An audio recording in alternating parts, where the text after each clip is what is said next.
So dito tayo sa bahay ni Tatay Rod na may-ari nito ng buong spot na to. Kinuha niya yung parang bato na pinaghinala ang bumagsak daw na parang bulalakaw. Ito na nilagay sir sa tubig. Ayan po yun. So kinuha nyo. Tawag ng Opo. kasi baka itos ni sir, baka sabi ko alam mo naman ang tao. Ito kasi talagang very sentimental sa akin to. Ayan. Ito yung saktong butas doon na kinuha ko. Ganito kalaki yun nung unang pinasok. Parang magaspang siya na. Ito po yung mukha niyan sir. Tingnan mo. Ito. Ito napakasimple. Simpleng bato, no? Pero hindi siya katulad ng mga bato ron. Ay, yung bigat sir. Samplan Iba yung yung- bigat ng bato. Mabigat siya. Hindi siya basta-basta. Hawakan, di ba? Parang pinihit-pihit ko muna Bago yun siya makuha. Doon sa loob ng butas. Parang nakalock siya. Siya yung natatanging iba rin ng kulay dun, sir, no? Oh, naiba nung time na kinuha namin to, pumunta kami ng utol ko doon, yung kuya ko dyan, may bahay dyan sa harapan. Lahat ng bato doon, kinilatis ko, kakaiba to. Ito ang Puting-puti yan kaibang pag binabad mo sa tubig. Puting-puti talaga. Ano to sir, ilang araw ko to binabad. Ngayon ko lang to hindi binabad kasi inuwi ko to doon sa baryo sa amin. Para sabi ko, kung dito baka aalis ako ng gabi, maalis ako dito ng gabi, kagaya namin ng gabi, wala ako dito, pero babalik ako gabi rin. Baka kung wala ako dito sa bahay ko, magiging makapagplano yung tao na pasukin at hanapin to. Yung may mga alam kasi. Ang mahirap niya, baka maging mitsa pa ng buhay niyo yung ganyan. Yun nga po ang Pero nung nasabi niyo po kanina, na may katapusan yung tubig dun sa baba, may katapusan po hindi yun, sir. katulad nito, hindi natutuyo. Kahit po tag El Nino, kahit El Try Nino. nyo sir, dukutin. Wala namang asin sir. Parang adobe. Ang ganda nung pipe ng packet ng Good Morning.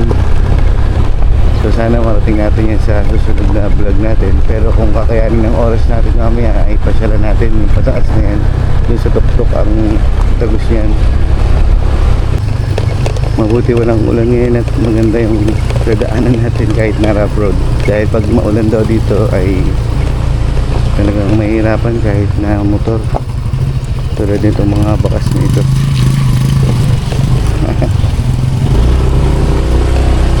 Yeah. Ganda. Bihira daw may makarating dito dahil sa napakalayo ng lugar na ito sa part ng Mindoro sa bayan ng Rizal. Medyo tago kasi yung lugar doon na to, kaya pag narating mo ay napakaganda. Bihira mapuntahan ng karamihan ng mga lokal. At ito lang din yung dadaanan mong way, kaya kung magpo 4-wheel siguro mas magandang naka 4-wheel drive ang dadalhin dito para sure na makalabas pag inabot ng ulan. So dito muna guys, umabot yung ating narating lang sa pagmumotor. So iwanan muna natin yung mga motor natin dito. At hindi na kaya nung daan at baka masira yung aming mga pang-ilalim ng aming mga service. Kailangan din ingatan para makabiyahe ng maayos pabalik. So andun na pala yung mga kasama natin na una na sa atin. At mamaya ay kausapin natin yung si tatay dyan na may-ari na magtutour guide sa atin, na masamahan tayo doon sa sinasabing spot sa taas na may kagubatan. So ngayon lang ulit tayo nakapag-vlog guys, at masyadong naging busy ang ating buong buwan, kaya pasensya na at ngayon lang tayo makakapag-upload ng bagong video. So sa mga di pa po nakasubscribe, please subscribe my YouTube channel, Kuya Joms. Pandaan, ba't naghiwalay? Dito ay daan at sama natin si Mr. Kalahi.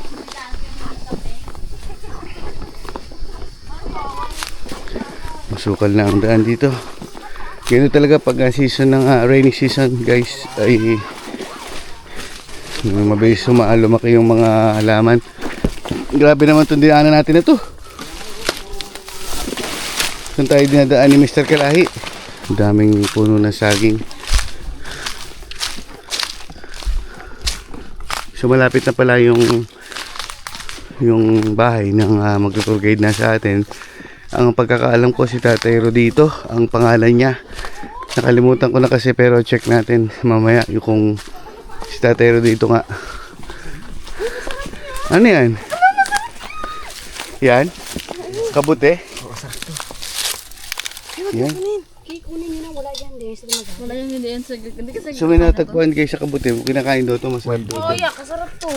kunin na natin. Akin na lang. Uy, dandahan lang ha. Anong kainin natin to? Baka pinatubo nila yan dyan. Hindi, ganito talaga yan. Hmm. Kaya sinadya ko talagang Kami nagpatubo dito. Ito po, ang dami pang kumuha dito. O tumutubo pa lang.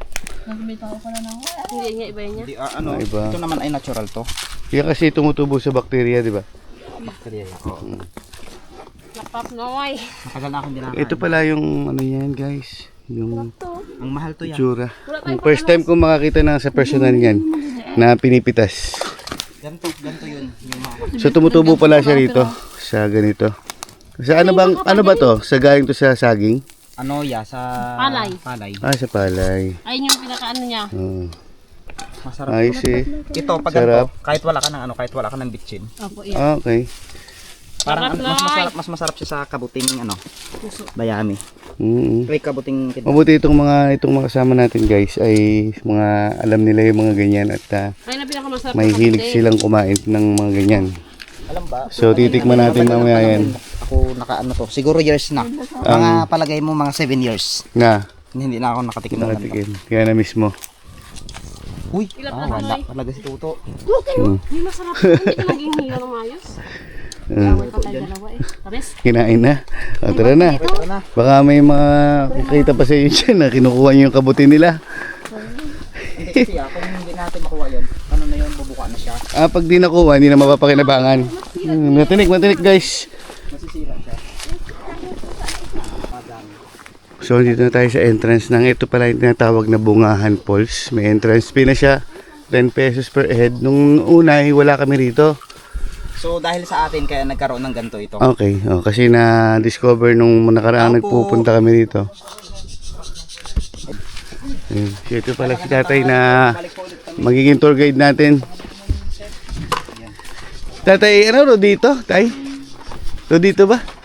Anong pangalan niyo, tay? Rodelio Picture. Rodelio, yun. Nung nakaraan kasing bumalik kami rito, matagal-tagal na rin sila. Nakabalik na nakaraan sila Mr. Kalay. Ano po, mga isang buwan na po kayo bago bumalik nung Opo. September 5 po. Unang inipos ni...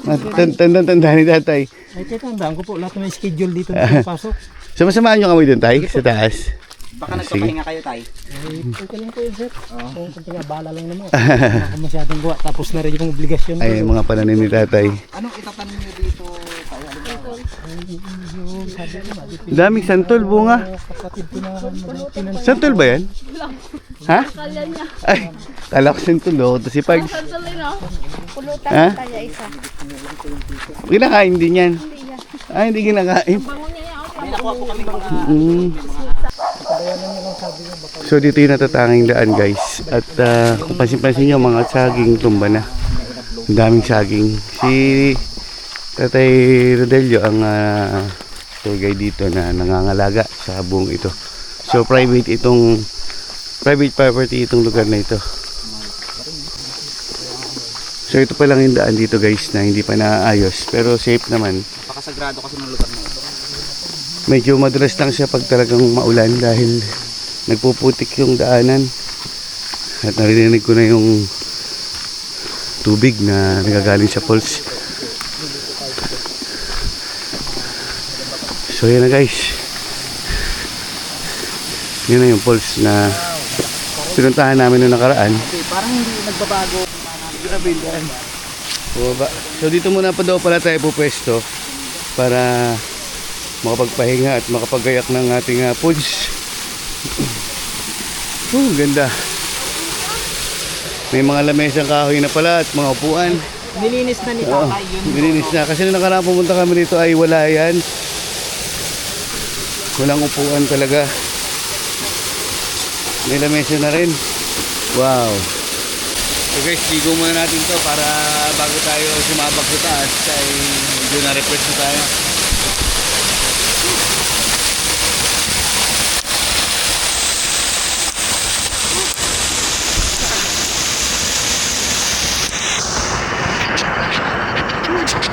Sarap, guys.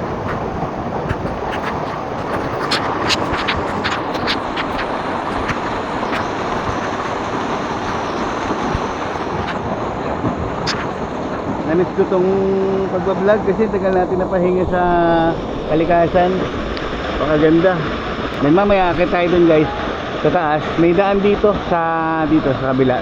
Kasaman tayo ni Tatayro dito para may pasyal na tayo sa taas na may mga kakaibang istorya na naganap doon kasi ewan natin at marinig natin mamaya at ayoko muna ikwento sa inyo at maganda marinig nyo sa pamamagitan ng nakasaksi mismo dahil sa kanya itong lugar na ito guys, siya ang nakasaksi ng mga kababalaghan sa taas. So guys, habang nagkakakwentuhan kami rito at may dumating na mga tiga rito din na kamag-anak ni kuya na mga may kasamang bata, ayan mga naliligo sila at lulutuin na yung kabote. Excited na ako sa kabote para matikman ko yung kabote na yan. Paano nyo ba lulutuin yung kabote? Ayan. Tutorial, paano? Paano? Tutorial. Lalagyan tayo ng mantika. Mantika. Kaldero muna. Sasalang natin dito. Then nilagyan natin mantika. Wala tayong bawang eh. Pwede ano yun? Lalagyan natin na lang. Sige, gisahin na lang natin yan. Tapos, halu-haluin. Lagyan ng asin. Okay. Tapos na yun na. Ah, Okay na yun na asin. Okay na yun. Ito nakapagsayang na rin sila guys. Perfect. sa sapaw na lang kayo natin yan. Oo, kaya. Pwede.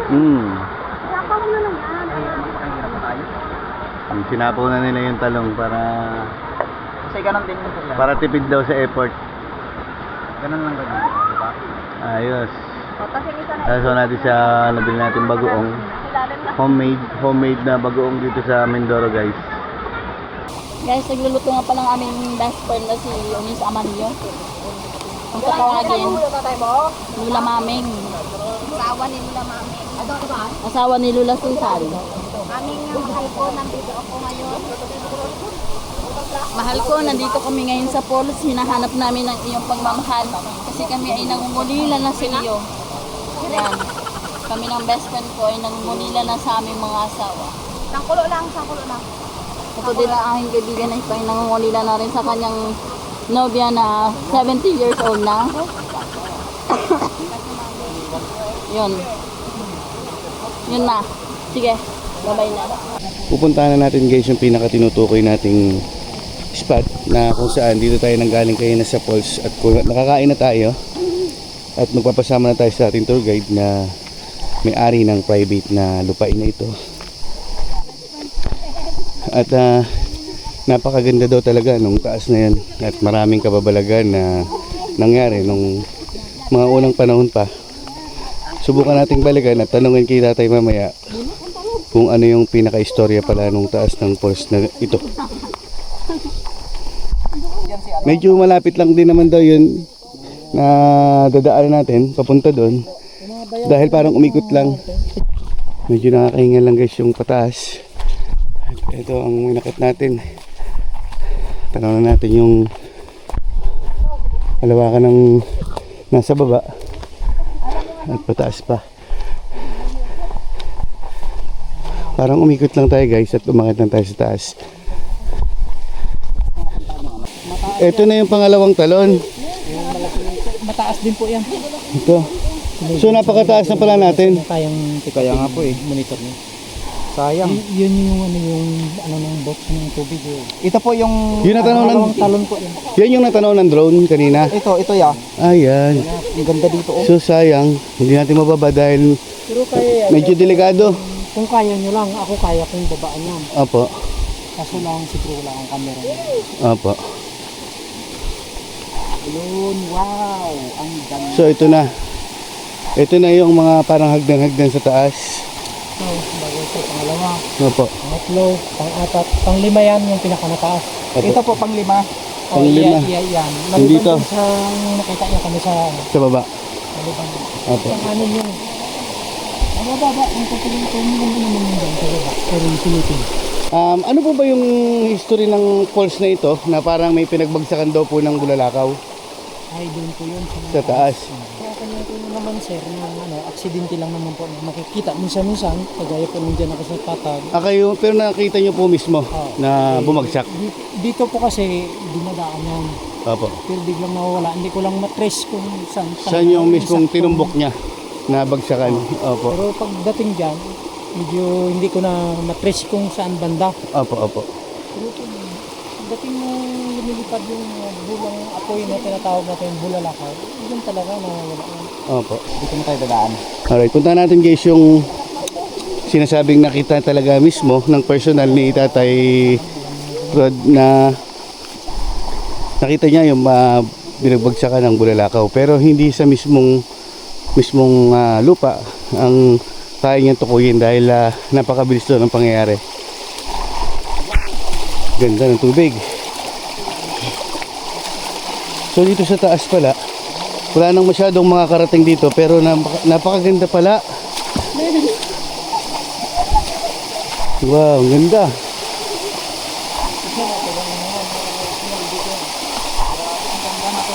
Ganda.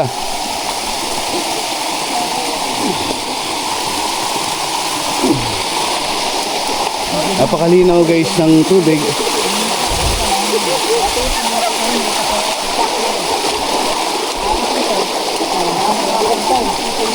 Ingat kayo guys. Oh, parang sinimento no? Yung bato niya, pero natural lang daw to, sabi ni Tatay Rod. Sumasabog yan. Kaya grabe ang ganda.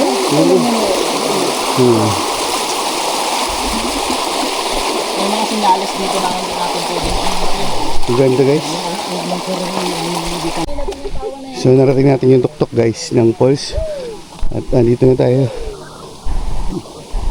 Kung maririnig nyo ay dinig pa yung bagsak ng tubig sa baba. Medyo iningin talaga tayo. Ito lang yung tatanging daanan na pwedeng madaanan pa po para marating yung taas na yun. Ito na yung falls. Yan na. Ito na yung tayong falls na una. Ay, ito. Dito. Opo. May bato na yan. Opo. Sintro yan. Yan yung binabagsakan. Oh, yan. Yung pinanggalingan po natin. Oh, ayan dyan tayo. Dyan yung Opo. ininuman daw sa bandang baba. Yan Okay. yung pinakaulo. So, paunahin natin si Tatay para siya ang maging gabay natin. Pagod. Nakapapagod kaya? So, dito sa personal ay talagang napakaganda.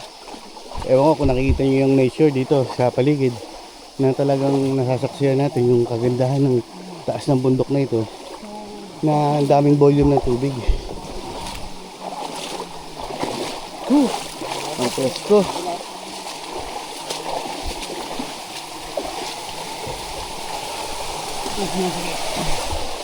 Sige, pindahan.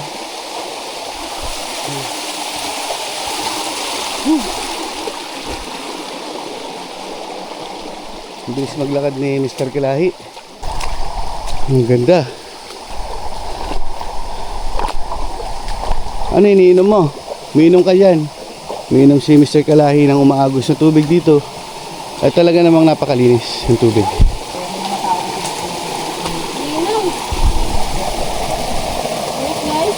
Ingat lang at ito yung dadaanan natin. Ingat kayo. Medyo madulas guys talaga yung bato dahil wala nga nakakarating dito na iba, kaya yung lumot ay buhay na buhay.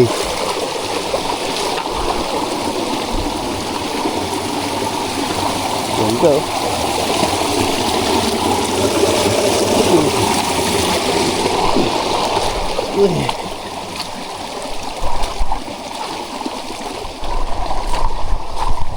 Grabe pala itong taas na ito. Mahaba pa.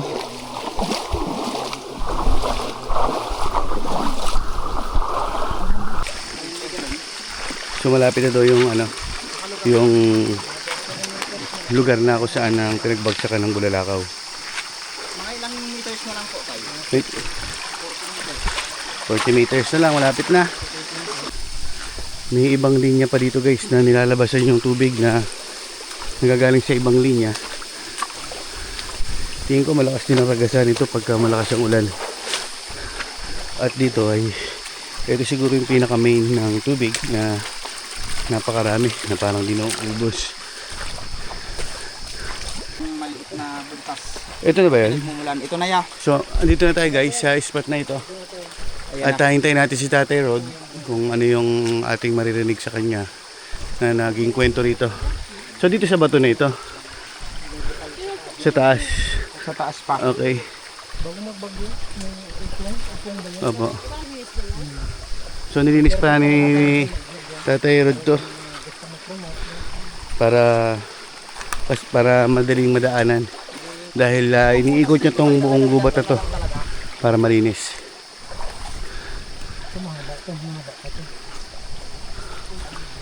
So kitin natin guys yung taas na sinasabi na pinagbagsakan ng Bulalakaw. Alright, dun banda. Okay tayo. So ito na. So bakit parang may ano siya, dilaw-dilaw? Okay. Ito pag parang pakiwari ko may nakatira na sa loob eh. Oo. Parang may talangka na. Meron po. Malalim po yan, Tay. Pansin niyo nagabukal-bukal siya. Oo. Ayan di ba? Parang Nakatira. mayroong